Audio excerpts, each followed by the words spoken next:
जय जवान जय किसान। मी हंसराज चौधरी बोलतो। आपण फार दिल्लीच्या गोष्टी बघितल्या, दिल्लीच्या गोष्टी केला, कोणी समर्थन केलं, कोणी विरोध केला, तो ज्याचा त्याचा वैयक्तिक प्रश्न आहे। परंतु आज आपल्या आजूबाजूला किती मूलभूत प्रश्न पडलेले आहेत त्याच्यावरती आपण कधी बोलणार आहात का? आता जर का नुकताच बघितलं तर पीएम फसल योजनेचा 2025च्या खरीप हंगामाचा कापूस या पिकाचा धुळे जिल्ह्यामध्ये 52,000 शेतकऱ्यांनी पीक विमा घेतलेला होता। तो कॅश हेक्टरी पैसे देऊन विकत घेतलेला पीक विमा होता। त्यामध्ये शिरपूर तालुक्यामध्ये 5,000 शेतकऱ्यांनी तो पीक विमा घेतलेला होता। शिंदखेड्यामध्ये मोठ्या प्रमाणावरती तो पीक विमा घेतलेला होता। परंतु आपण जर का बघितलं तर या शासनाने आणि या व्यवस्थेने असं काम करून ठेवलेलं आहे की या पीक विमा योजनेतून फक्त पीक विमा कंपनीचे खिसे आणि पोट भरण्याचंच काम या शासनाने व्यवस्थेने करून ठेवलंय।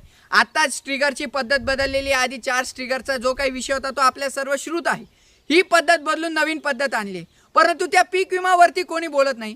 नुकताच जानेवारी महिन्यामध्ये 27 जानेवारीला शिरपूर तालुक्यातील भाटपुरा, होन्नाते, बबळाज या परिसरामध्ये मोठी गारपीट झाली। त्याचा पैसा 4 मार्च रोजी शासनाने जाहीर केला, परंतु तो अजून देखील शेतकऱ्यांच्या खात्यावरती जमा झालेला नाही। ही केवायसी झाल्या सगळं झालं, पण अजून देखील तो पैसा शेतकऱ्यांना मिळालेला नाही। याच्यावरती आपण कधी बोलणार आहात? पीक विमाचा विचार केला तर एवढा कापूस उत्पादक शेतकरी आज सर्वाधिक या जिल्ह्यामध्ये आहे, त्याच्यावरती कोणी बोलत नाही। बाकी पदाधिकारी तर जाऊ द्या, साधा शेतकरी याच्यावरती का बोलत नाही? आपण फार दूरच्या गोष्टी करतो, त्या केल्याच पाहिजे, पण आपल्या बाजूला आपल्या ठिकाणी आज काय चाललंय याच्यावरती आपण कधी बोलणार आहात? आता याच्यासाठी आम्ही काय केलं ते सांगतो। गारपीटचं अनुदान, वाढीव अनुदान मिळावा यासाठी निवेदन दिले। त्यानंतर धुळे जिल्हाधिकाऱ्यांशी वाद घातला शेतकऱ्यांसाठी की तुम्ही वाढीव अनुदान द्या। त्यानंतर तिथं आंदोलन केलं। त्यानंतर पुन्हा पीक विमा कंपनी, तहसीलदार आणि कृषी अधिकाऱ्यांना बसवून शिरपूरमध्ये संयुक्त बैठक घेतली की का शेतकऱ्यांना हा पीक विमा मिळू शकत नाही। शिंदखेड्याला बैलगाडा मोर्चा निघाला, त्यामध्ये आम्ही सगळेजण सहभागी झालो।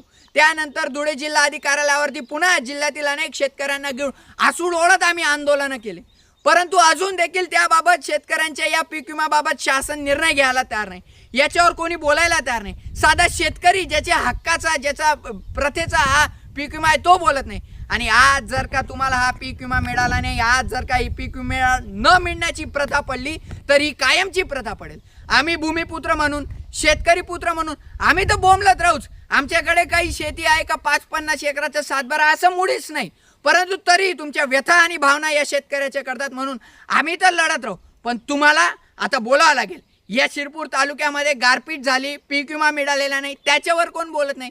जिल्ह्यामध्ये एवढा पीक विमाचा विषय, त्याच्यावर कोण बोलत नाही। अहो, जर आज बोलला नाही तर ही प्रथा पडेल, या कंपन्या माजतील, आणि जर या कंपन्या माजल्या तर उद्याला तुमच्या घरात जो हक्काचा पैसा शासनाचा येणार आहे तोही येणार नाही। म्हणून विचार करा, अजूनही वेळ गेलेली नाही। आम्ही तर लढतोय, पण तुम्हाला या तुमच्या लहान भावाला, मुलाला, नातूला, पोरांना, या लढणाऱ्या सहकाऱ्यांना तुम्हाला साथ द्यावी लागेल, तरच या पीक विम्याचा, या गारपिटीचा, या शेतकऱ्याचा न्याय मिळेल।